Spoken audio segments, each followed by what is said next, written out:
Hello guys. So, may nagtatanong kung paano daw gamitin ito.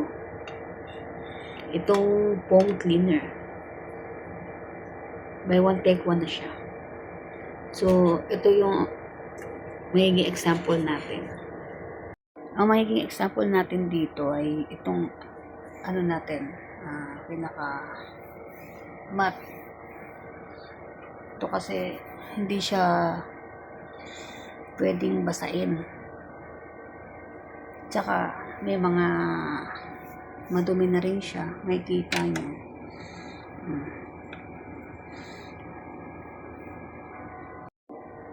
Parang keyboard mat yata tawag dito. Yan. Hindi kasi siya pwedeng basain. Kasi meron siyang mga LED light. Ito. Yan. So, ganito lang gagawin ninyo. Ito yung gamit niyan. Eto, makikita nyo may mga stain siya ng mga alikabok. Sobrang dumi na niya. Hindi naman siya pwedeng labhan. Kasi may mga pailaw siya eh. So, ganito lang ang gagawin natin. Kasi hindi rin natin may iwasan na magkaroon ng alikabok saka magkaroon ng mga stain dito. So ganito lang yung gagawin.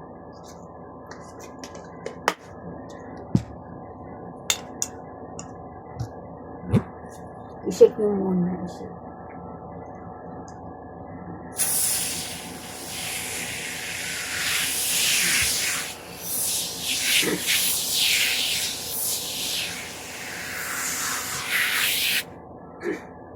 Yan, mabango naman siya, mabango. Tapos, yung masarap. Okay, magiging itsura niya. Yan. Tapos yung pinakatakpan, i-scab ninyo. Yung pinaka-scab. Para matanggal yung stain.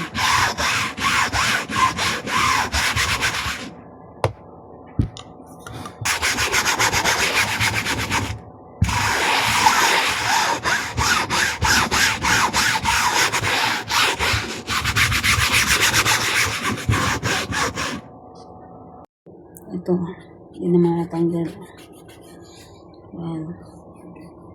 So, lalagyan natin yan.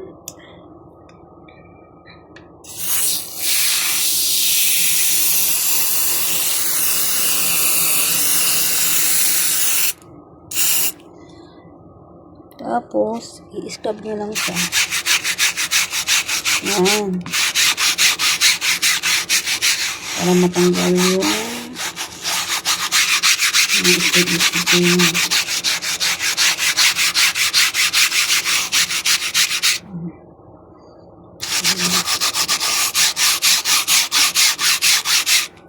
tingin nyo na yung difference ng malinis na tsaka dito sa wala.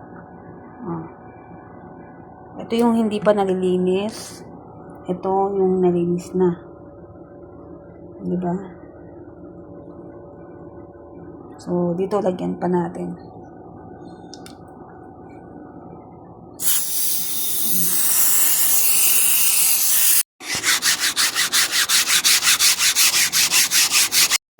After ninyong ma-spray yan, gagamit kayo ng pamunas.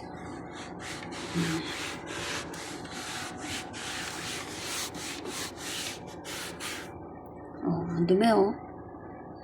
Diba?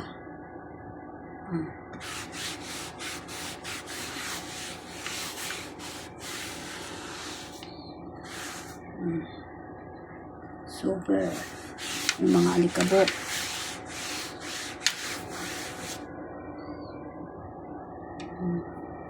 Kanina, ang dumi-dumi na masyado. Ang tagal na yan.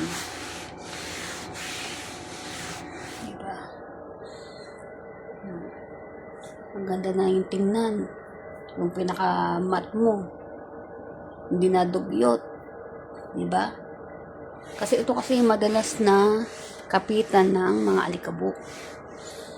Diba? Ito lang yan. Ito na yung gagamitin mo para maalis yung mga alikabok. No. Buy one, take one na siya. Buy one, take one. Kaya marami na kayong magagamit.